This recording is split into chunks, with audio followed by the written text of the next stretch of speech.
Hi, how you doing? I'm Said from affiliate.com, and thanks for taking time out to watch this video. So today we're going to talk about trust building ideas whilst disclosing your affiliate status. Okay, so a few years ago, as an affiliate, you didn't have to disclose your affiliate links to your audience, as this was kind of optional, but it's now mandatory as the US FTC Federal Trade Commission requires that affiliates disclose their affiliate status when marketing products. So there are two ways you can look at it. You can look at it in a way that oh no, there's no one's going to buy stuff from me now because they know that I'm an affiliate.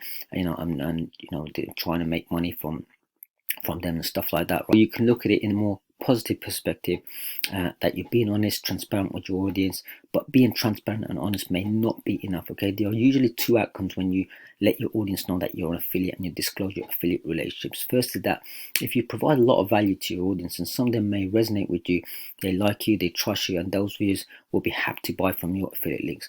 Second is that no matter how much value and greatness you provide, there's always going to be some people that who will not be interested in you or your stuff and that stuff that you recommend, and you can't do much about that, and there's nothing wrong with that because it's up to the individual to like or not like something or someone, right?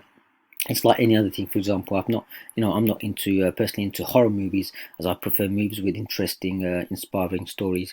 For example, movies such as Pursuit of Happiness, Taken, The Martian, and Searching, stuff like that. And on the other hand, my wife and lots of other people may love horror movies, so it's all about individual choice and personal preference. Just like some people like Apple computers, others dislike Apple computers, and the same with Windows. People like Windows, some people dislike Windows, right? Computers.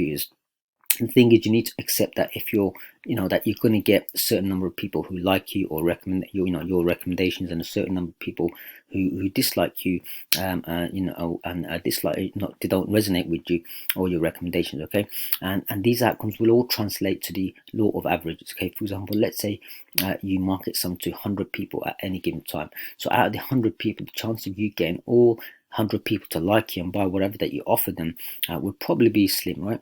That's because the law of average will kick in, resulting in an average number of people that may end up liking you and buying stuff from you. It's very unlikely that everyone will like you and stuff, the stuff that you market to them. So you're going to lose some and you're going to win some. And even if you disclose or you didn't disclose your affiliate links, which you need to anyway, and you have to disclose affiliate links anyway, so we have no choice, right, as affiliates, but to disclose affiliate links. Okay, so to sum it up, the best approach in affiliate marketing, no matter what restrictions or limitations that you may face, is to practice the fundamentals, and you should have a much better chance of success. And these fundamentals are simple to implement without spending any extra money or without needing to take a specialist course, because it's all within you and me. And here's how, right? In all aspects of your affiliate marketing, you must provide the best value and service that you can by being helpful, advising, recommending, informing, and educating. You must also be authentic, genuine, honest, polite, kind, generous, trustworthy, and generally be serving your audience to the best of your ability.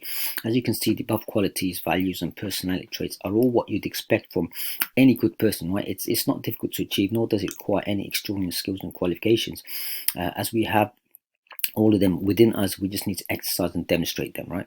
And you just need to apply them, become them, and operate your affiliate marketing in an honest and value-driven way, including all of the above and anything more you can add, right? Anything more good that you can add. Once you do, then there is a great chance that you will have a greater average number of people liking you, trusting you, and buying from you. So when you do reveal your affiliate links and disclose you're an affiliate, then the people who are going to like you anyway, they'll like to buy from you anyway, right?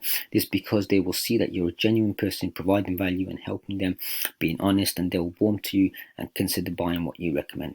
And in the process of you being the best of service and the person that you can be, the best person that you can be to your audience, you can also increase your average number of people, like I said, people liking you and what you recommend, and buy through your affiliate links in spite of your affiliate disclosure and status.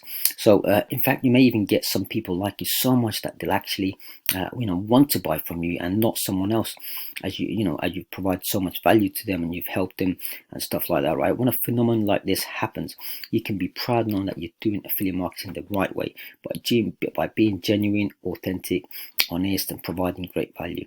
And as you can see, that practicing affiliate marketing the right way is not rocket science.